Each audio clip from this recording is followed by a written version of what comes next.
이제 마지막으로 조금 이제 어려운 얘기인데 사실 뭐 세계적으로도 많은 이슈들이 있었고요. 최근에 이제 우리나라에서 좀 목소리가 나고 있는 것 같은데 낙태아의 장기를 실험에 이용하거나 뭐 약물 개발에 이용하거나 또 매매에 이용하거나 이런 부분에 대해서 좀 선생님 아시는 대로 말씀 좀 해주시죠. 그 국가생명윤리위원장 네. 일을 하면서도 네. 좀 여러 가지 이제 정보도 가지게 됐었는데요. 네. 실제 우리나라에서 이 낙태된 태아가 네. 어떻게 처리되느냐에 네. 대해서 굉장히 혼란스럽더라고요. 음. 이게 뭐냐면 우리는 그 의료 폐기물로 아닌 걸로 예, 폐기물로 처리가 될 거라고 생각하는데 네. 그 폐기물로 처리되는 것도 저는 너무 그거는 끔찍한데. 말이 아니죠. 이 한 생명이 어떻게 다른 게 뭐 고름이나 뭐 그런 꺼즈하고 피 묻은 그런 뭐 어떤 살 조각하고 같이 섞여서 이렇게 그냥 처리된다는 것 자체도 용납할 수가 없지만 이게 이제 불법이다 보니까 네. 의료 폐기물로 가다가는 이게 이제 발각이 될 거죠. 수가 있지 네. 않습니까? 그러다 보니까 이게 일반 쓰레기로 그냥 네.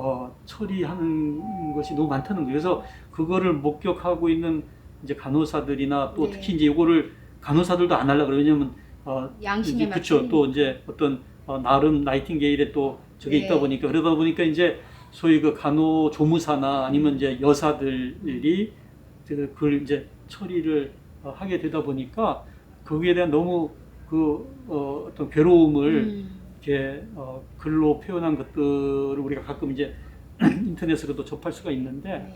실제 이게 너무 가지각색인 거예요. 그래서 이제 그 중에 문제가 되는 게 이제 조금 진행된 임신에서의 낙태가 네, 있잖아요. 네, 네. 뭐 6개월이 지나면서 그러면 이제 장기가 어느 정도 생겼죠.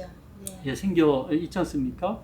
그리고 심지어는 이제 소위 제왕절개 낙태술이라고 네. 제왕절개를 해가지고 그냥 살리면 분만이 되는데 제왕절개 한 다음에 그냥 이렇게 방치해가지고 죽게 만들면 그게 제왕절개 낙태술이라는 게 참 너무 이 영화 사례인데 실은 네. 영화 사례인데 이제 그러다 보면 태아 그 영화는 장기가 뭐 거의 뭐 그쵸. 신생아에 네. 준하는 그런 이제 장기들이 있다 보니까 이제 이런 것들을 활용하는 것이 실은 이제 국회에서도 문제가 된 적이 있어요. 그래서 그것이 유통이 된다고 그래가지고 이게 이제 보니까 화장품 원료로도 사용이 되기도 했었고요. 네. 그다음에 이제 건강식품이나 네. 특히 이제 뭐 보약의 네. 재료로 이 태아의 폐기물이 사용된 적이 있어서 문제가 됐었고요. 최근에는 뭐 저희가 이제 뭐 이제 복제나 이런 것 어떤 이런 연구들 때문에 이제 다양한 조직을 필요로 이제 하다 보니까 이제 그런 데 대한 유혹도 이제 받을 수가 있는 거죠. 그래서 이것이 어떤 화장품이나 어떤 건강식품의 원료로 사용 될 수가 있는 것인가, 그리고 아니면 이게 연구로 사용될 수가 있는 것인가에 대한 어떤 분명한 윤리적인 기준이 만들어져서 정말 태아의 그 어떤 시신이잖아요. 근데 그 우리가 인체의 어떤 시신에 대한 법이 있지 않습니까? 네. 그것에 대한 훼손하면 안 되고. 그렇죠. 훼손하면 안 되고 이제 본인의 동의가 있어야 되는데 이제 이 뭐 정말 갓난 아기가 스스로 어떤 본인의 의사를 표시할 수 없기 때문에 그것을 누군가가 우리 법이 그 태아의 입장에서 그 태아를 보호하는 어떤 규정을 만들어야 되지 않을까 싶어요. 그래서 폐기된 태아가 존엄하게 마지막을 이렇게 맞이할 수 있도록 제가 이걸 왜 생각했냐면은 제가 이제 국가생명윤리위원장을 하던 시절에 이제 인간 배아 복제 뭐 문제가 많이 얘기됐지 않습니까? 그러면서 이제 그 불임 클리닉에 보면은 정자하고 난자를 이렇게 수정란을 해서 냉동을 해도요. 그 소위 그 냉동 배아라 그러죠. 이 냉동 배아가 5년이 지나면은 이제 우리나라 법에 의해서 이거를 폐기해야 되는 거예요. 저는 이거 자체가 생명인데 수정된 수정아의 생명인데 이것을 폐기하는 것도 동의가 안 되지만 폐기하는 방법이 제가 그래서 좀 이렇게 몇 개 기관을 알아보니까 너무 이게 허술한 거예요. 그냥 말하자면 물 처리해야 되지 아니면 뭐 그냥 이게 너무 작으니까 그냥 이렇게 막 하수구에서 이렇게 그냥 버려질 수 있는 너무 안타까운 그 생명체인데, 그래서 제가 그때 우리 그 신부님도 한 분 계셔서 우리가 마지막 이 배아로서 생을 마치는 그 배아나 태아를 위한 그래도 어떤 장례 예식을 갖춰야 되지 않느냐. 그래서 뭐 한 기관별로 하면 좋지만 그렇지 않은 경우에라도 우리가 함께 모아서 정말 어떤 종교적인 어떤 예식을 갖추어서 정말 한 생명체로 이 땅에 왔지만 온전한 생명체로 정말 이렇게 우리 같은 인간 생명으로의 삶을 살지 못한 그것을 우리가 아쉬워하면서 어떤 뭔가 예를 갖춰야 된다고 생각이 드는데, 그것이 너무 이렇게 함부로 폐기되고 버려지는 것에 대해서 이러면 안 되겠다는 이제 생각을 해서 거기다가 일단 기록에는 남겨뒀었거든요. 근데 그 이후에 이제 그게 어떻게 이제 법제가 될지는 모르겠습니다만은 냉동 배아의 폐기가 그렇게 좀 신성하게 돼야 된다고 한다면 뭐 낙태되는 태아는 그보다 또 훨씬 더 지금 이제 우리하고 똑같은 장기를 다 가지고 있는 그런 태아 생명체인데, 거기에 대한 우리의 어떤 마음가짐이나 어떤 그것을 대하는 태도가 저는 달라져야 된다고 생각합니다. 원장님 오늘 너무 긴 시간 말씀해 주셔서 너무 감사하고요. 원장님께서도 이제 당연히 우리 생명률 쪽에 계시니까 저희 모두 다 똑같은 마음입니다. 사실은 낙태가 합법화가 되는 것 자체가 잘못됐고 이제 법이 되게 후퇴하고 있다라고 저는 생각을 하고 있는데, 이미 이 법은 그렇게 정해졌죠. 그래서 그렇게 이제 낙태가 합법화가 된 법이 다시 바뀌는 것이 제일 큰 소망이기는 하지만 그거 지금 현재 바꿀 수 없고 12월 말일까지는 이 주수가 사실은 조금 명시가 되는 것 때문에 현장에서는 많이 외치고 계시거든요. 14주의 낙태 허용에 대해서 간단하게 좀 말씀 좀 해주시죠.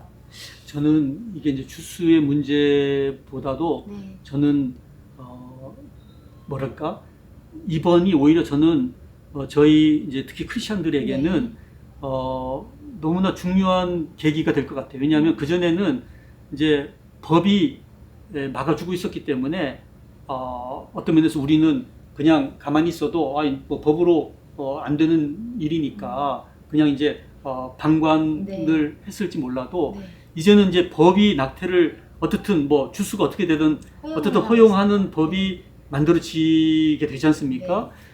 그렇기 때문에 이제는 의지적으로 본인 스스로 결정해서 나는 낙태하지 않고 이 귀한 생명을 끝까지 임신을 지속해서 정말 아름다운 생명체로 이 아이를 키워서 정말 하나님과 사람 앞에 너무나 귀한 존재로 키워낼 거라는 그런 의지적인 결정을 이제 할 수 있는 그런 오히려 기회가 이제 될 수 있다고 봐요. 그래서 뭐 아무리 법이 허용해도 아무도 낙태를 안 하려고 한다면 그 법은 의미가 없잖아요. 그래서 저는 오히려 이번 기회에 우리가 크리스찬이든 아니든 모든 사람에게 이 생명의 소중함을 알려서 설령 법은 허용할 수 있지만 그 허용이 아무런 의미가 없는 그런 생명 운동의 어떤 계기를 삼아야 되지 않을까, 그런 생각을 해요. 그래서 그 주수 문제는 저는 낮으면 낮을수록 더 좋긴 하겠습니다만은 근본적인 문제는 우리의 의식이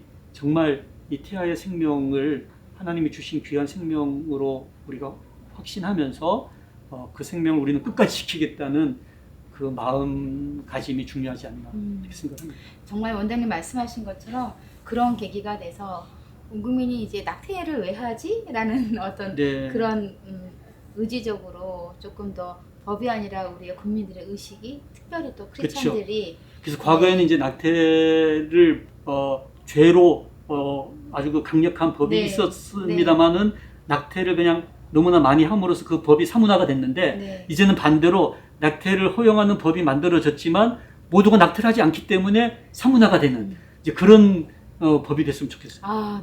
그러기를 정말 간절히 소망하겠습니다. 원장님, 제가 이제 아까 말씀하셨던 것 중에서 제가 조금 더 우리 시청자분들에게 알려드리고 싶어서 그러는데 아까 말씀하셨던 부분에서 그 제왕절개술 낙태라는 말씀을 하셨어요.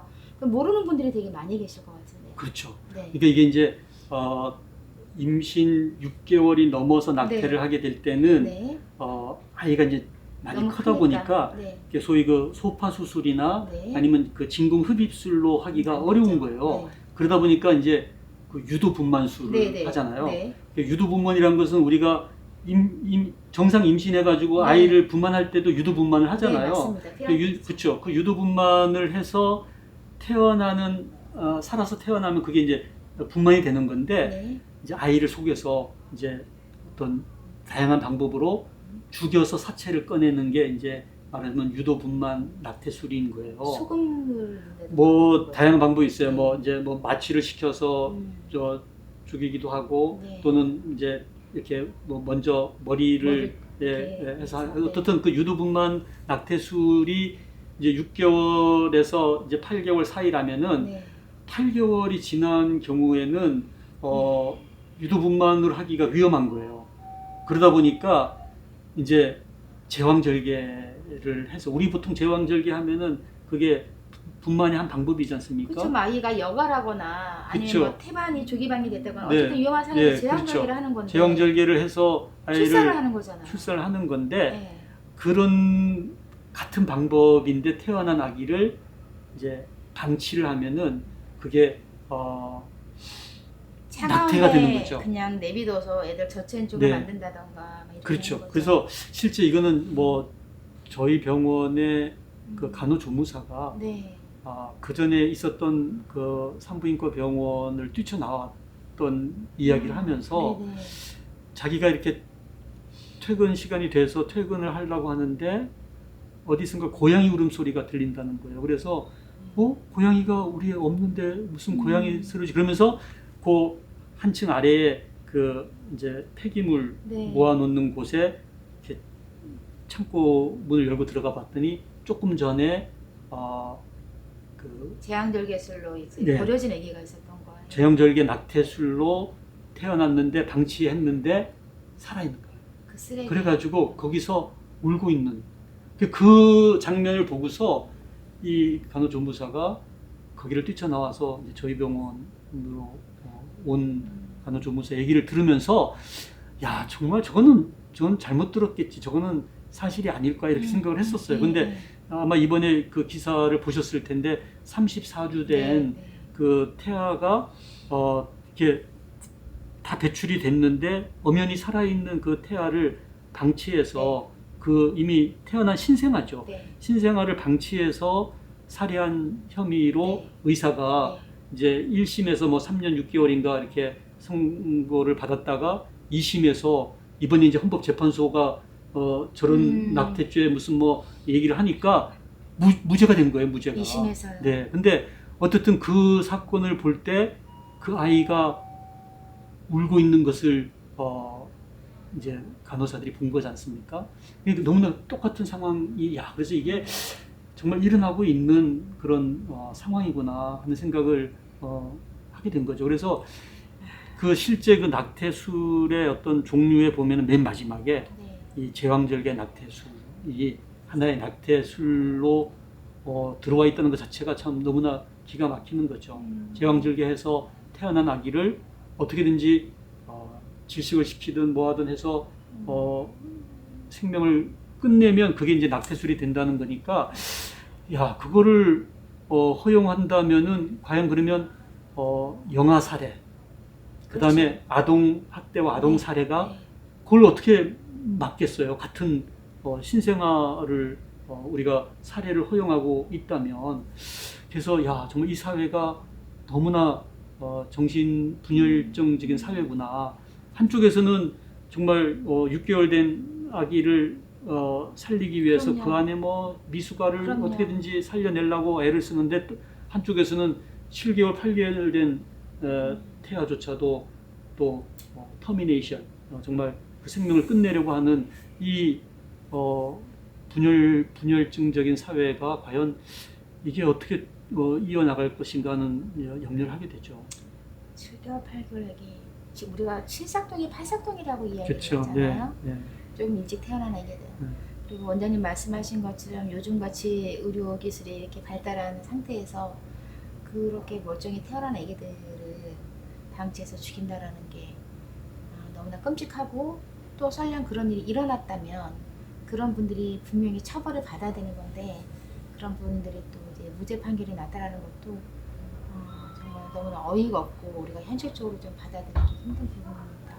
원장님 어려운 얘기 해주셔서 너무나 고맙습니다. 네. 말씀 듣는데 늘 그 얘기가 자꾸 생각이 나서 제가 예, 고맙습니다 원장님. 네, 예. 감사합니다.